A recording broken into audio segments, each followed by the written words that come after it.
Rain traced uneven paths down the church windows, the grey light making every face inside look paler than usual. The scent of lilies mixed with damp wool coats filled the air, and low murmurs floated between the rows. I stood near the aisle, hands clasped, focusing on the polished casket at the front. The steady hum of the organ seemed to press against my chest. Alina appeared without a sound. Her black dress was sharply cut, her hair pinned in a way that looked almost too deliberate for the day. She stepped close, her perfume faint but distinct against the thick air.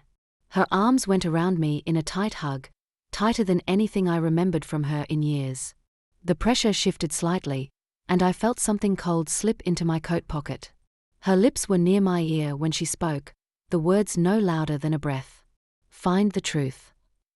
Before I could react, she pulled back, eyes glassy but unreadable, then turned toward a group of relatives and began speaking quietly with them. My hand slid into my pocket, my fingers closed around a small metal key. No note. No explanation. Just the key's sharp edges against my skin. I looked toward her again, but she didn't glance back. The eulogy began, and people bowed their heads. I tried to listen, but the words blurred into background noise. The key seemed heavier than it should be. Why give it to me here, in front of everyone? Why not call me, text me, anything other than this strange handoff? I considered walking over to her right then, but my body stayed rooted in place. By the time the service ended, Alina had vanished into the slow-moving crowd. I stepped outside into the cold air, my breath fogging in front of me, the key still in my pocket. The morning after the funeral, the key was still on my nightstand, catching the thin line of light that slipped between the curtains. I'd barely slept. The words "find the truth" had played on a loop in my head, like a song I didn't remember learning. I picked it up, turning it in my hand. Attached to the small brass head was a narrow plastic tag, yellowed with age. In faded black marker, I could just make out, Unit 47B. A quick search pulled up a storage facility across town, one I'd driven past dozens of times without noticing. The website said it opened at 9. I checked the clock, 8:42. My jacket was already on before I'd even decided I was going. The storage facility was a long, low building with a faded sign and a keypad gate that buzzed faintly when it opened. Inside the front office, a tired-looking man in a polo shirt glanced at the key and barely raised an eyebrow. Down the third row, right side. 47BS been empty for a while. Surprised anyone's got it now.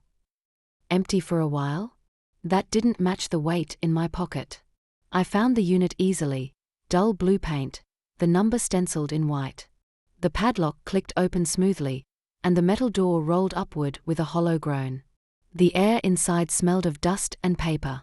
Cardboard boxes were stacked neatly along one wall, each labeled in looping handwriting I recognized instantly, my mother's. The sight tightened my throat. She'd been gone for 8 years. I knelt and opened the nearest box.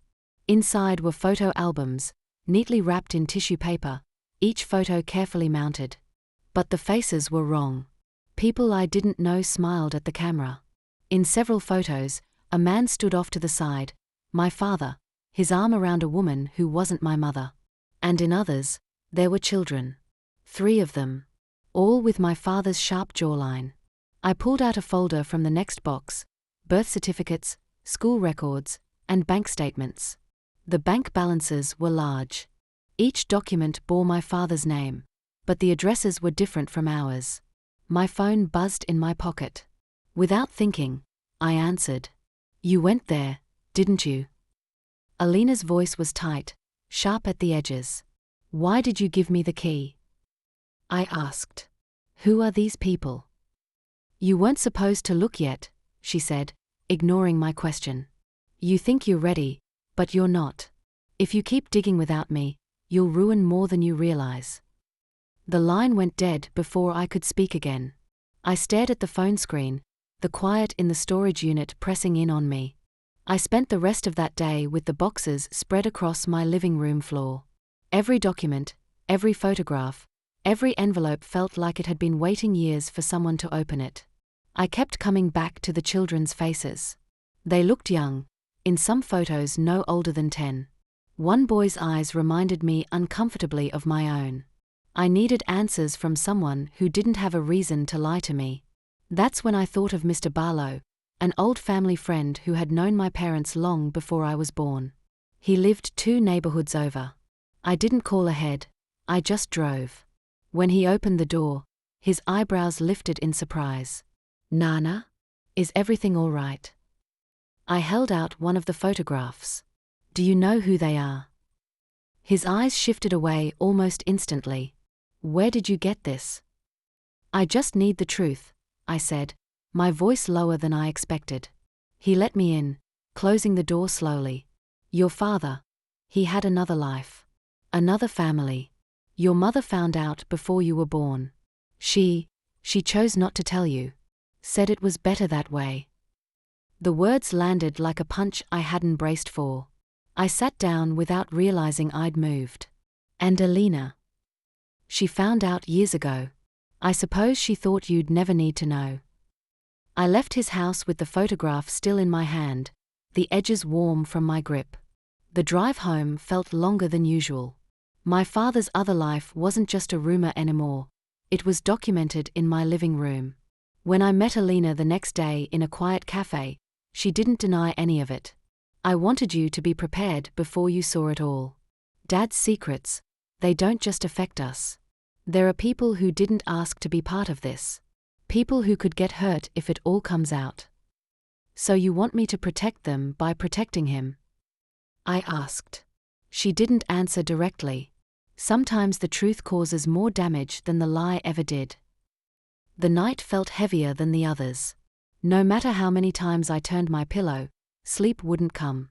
I lay there in the dark, listening to the faint ticking of the kitchen clock in the next room, my mind playing back every second from the past 48 hours, Alina's voice in the church, the feel of the cold key in my coat pocket, the faces in those photographs.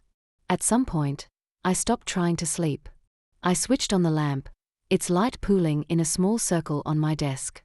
The boxes were still there, stacked like silent witnesses against the wall. I dragged the first one closer and began pulling everything out, one folder at a time. By sunrise, the living room looked like a small archive. Papers lay in neat piles across the table. Photographs were spread in rows on the couch cushions. A small USB scanner hummed softly as I slid page after page into it. I wasn't just looking anymore, I was preserving. Around mid-morning, a soft knock at the door broke the rhythm. I opened it to find Alina, hair pulled back, face pale but controlled. She stepped in without waiting for an invitation, her eyes moving immediately to the table. "So it's true," she said, almost to herself. "You went through all of it." "I did," I answered, keeping my voice even. Her gaze lingered on a particular photo, our father with the other children, all of them smiling like they belonged together. "I told you this wasn't the way," she said, her tone sharper now. "Your way was to keep it buried," I replied. "Mine is to stop living in the dark." She crossed her arms, leaning against the back of a chair. "You don't understand the damage this could cause. Those kids, they're adults now. They have jobs, families. They've built lives without knowing you or this side of him. If this comes out, it won't just destroy Dad's reputation, it could tear theirs apart." I held her stare. "And what about me? I've lived my whole life with half the truth. I have a right to know who my father really was. They do too, whether they want it or not." For the first time, her voice cracked. "You think telling the truth is always the noble choice, but sometimes it's just cruelty in a prettier outfit." The room went quiet except for the faint hum of the scanner. I could see her chest rising and falling faster, the tension in her shoulders. "Then answer me this," I said finally. "Is your real reason about protecting them, or protecting yourself?" Her jaw tightened, but she didn't speak. That silence told me more than words could. Without breaking eye contact, I turned back to the table and continued scanning. One by one, each document became part of a digital record labeled simply truth. If anyone tried to erase the past, I'd make sure it survived somewhere. By late afternoon, I'd finished. My body ached from sitting, but my mind was sharper than it had been in days.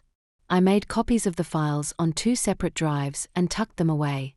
I didn't have a final plan yet, whether to confront those other families directly or go public, but I knew I wasn't going to let it fade back into silence. I was cleaning the table when my phone buzzed. The number was unfamiliar. The message was only 5 words. "You've opened the wrong box." I read it twice, my heart beat steady. Whoever sent it didn't know me as well as they thought. I took a slow breath, saved the number, and placed the phone face down. From the corner of the room, the unopened boxes caught my eye, the ones I hadn't gotten to yet. For a moment, I wondered if the message wasn't about the storage unit at all, but about something I still hadn't found. I walked over and placed a hand on the top box. It was lighter than the others. Inside might be nothing, or it might be the thing they were really afraid I'd see. I didn't open it. Not yet. Instead, I stood there, looking at it, letting the tension settle into a decision I hadn't fully formed. Whatever was coming, I wasn't going to be the passive one in the story anymore. They wanted me to stop. Instead, I'm going to choose when, and how, this truth comes out.